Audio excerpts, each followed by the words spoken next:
All right, let's jump right into it. Welcome to this explainer. Today, we're stepping onto what I like to call a high-stakes intellectual battleground. If you're looking to elevate your OCR A-level religious studies essays to that coveted A-grade standard, you are exactly in the right place. We are going to tear apart the complex, incredibly fascinating world of metaethics. Get ready, because this is going to shift how you think about moral language entirely. Here's our roadmap for today. We'll start with what is metaethics, then dive right into naturalism, followed by intuitionism and emotivism, before wrapping up with those absolutely crucial A-grade evaluations and critiques. Part 1. What is metaethics? The mystery of good. Now, taking a quick look at the OCR specification table here, it's pretty explicit. You need to know the defining theories, the whole debate over the meaning of the word good, and whether ethical terms actually have an objective, factual basis. Nailing this specific framework is, well, it's absolutely crucial for your A-level success. To really cement this, look at the shift we're making on screen. Think about normative ethics, stuff like utilitarianism or natural law. That asks, what should we do? It hands you the rules for behavior. But metaethics, it asks, what do moral words even mean? When you say stealing is bad, are you stating a fact about the universe, or are you just expressing a feeling? That's the deep linguistic puzzle we're trying to solve today. We aren't asking what to do. We're acting as linguistic detectives trying to solve what these words actually mean when they come out of our mouths. Okay, part 2. Naturalism, facts, and flourishing. Round 1 of the battleground. So, ethical naturalism. This is a cognitivist and realist theory. And all that means is, it claims moral properties are fixed, natural facts that you can actually observe in the real world, exactly like scientific facts. Take scholars like Jeremy Bentham. For him, goodness is literally synonymous with a natural property, like pleasure. So, under naturalism, if you say Hitler was a bad man, you aren't just giving an opinion. You are stating an observable fact, backed up by empirical evidence regarding the consequences of his actions. But here comes our first heavy AO2 scholarly counterpunch. Enter philosopher David Hume. Hume famously criticized this approach with what we call the is-odd gap. He argued that there's absolutely no way we can move from an objective factual statement, an is, to a subjective moral statement, an ought. Think about it. Just because you observe a biological fact about how humans behave, it doesn't magically dictate how humans ought to behave morally, right? You just can't leap from science straight to morality. Now, let's see how modern virtue ethics builds a defense against Hume.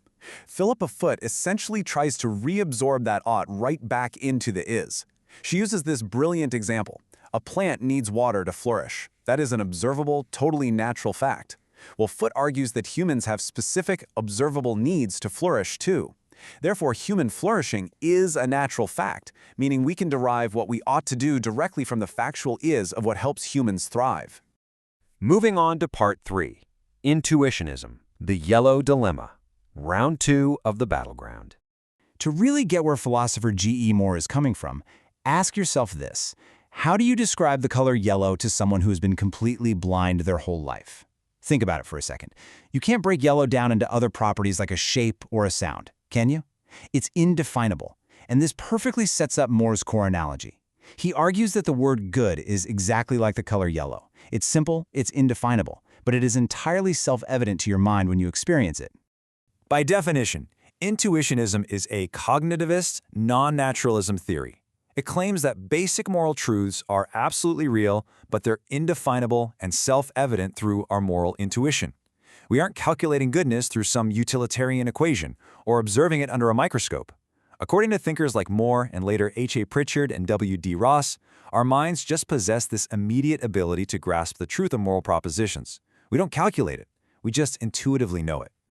All right, time for the AO2 critique punch for intuitionism. J.L. Mackie argues that our so-called moral intuitions, they really just reflect our social conditioning. Mackie points to descriptive moral relativism, which is just the fact that there are vast, profound moral disagreements across different cultures all over the world. If goodness was universally self-evident to our intuition, wouldn't every culture agree on what's right and wrong? Mackie argues these cross-cultural differences prove we don't actually have a universal moral intuition. We just have different societal programming. Part 4. Emotivism, the boo-hurrah theory. Round 3 of the battleground. Now, what's really interesting about this slide is the fundamental shift it represents in our ethical detective work. So far, naturalism and intuitionism were forms of cognitivism. That's the idea that moral language expresses actual beliefs that can be literally true or false. But emotivism? It introduces non-cognitivism. It claims that moral language expresses pure emotions and therefore absolutely cannot be true or false. We are shifting entirely from objective facts to subjective feelings here. So, emotivism is an anti-realist, non-cognitivist theory. A.J. Ayer famously argued that because moral terms cannot be scientifically verified through our senses, they are, quite literally, meaningless in a factual way. They simply express personal approval or disapproval. It's often called the boo-hurrah theory, saying stealing is wrong is literally just you grunting boo to stealing. And another scholar, C.L. Stevenson, took this a step further, saying we don't just express emotions, we do it specifically to persuade and influence other people to agree with us. But this brings us to a pretty devastating AO2 critique, championed again by Philippa Foot, regarding moral nihilism. If morality is just an emotion, how on earth do we condemn atrocities? Foot pointed directly to the Holocaust. If Ayer's emotivism is correct, saying Hitler was wrong is merely expressing a personal, emotional distaste, kind of like saying you don't like spinach, rather than stating an objective horror. Foot argued that separating facts from values like this completely strips morality of its power, and effectively leads us into a very dangerous moral nihilism. Part 5. A-grade evaluation and critiques. Let's synthesize the battle. Let's do a quick cognitive check here. Look at the screen and mentally try to match these scholarly claims to the correct theory. For example, ethical statements can be proved true or false versus X is good is an emotional exclamation. Use this to make absolutely sure you've distinguished between the naturalists, the intuitionists, and the emotivists before we wrap things up. And here is your ultimate study guide. This brilliantly illustrates everything you need for your revision notes, explicitly connecting your AO1 knowledge straight across to your vital AO2 critiques. You can clearly see naturalism countered by Hume's is-ought gap, intuitionism challenged by Mackey's relativism, and emotivism completely undermined by the threat of moral nihilism.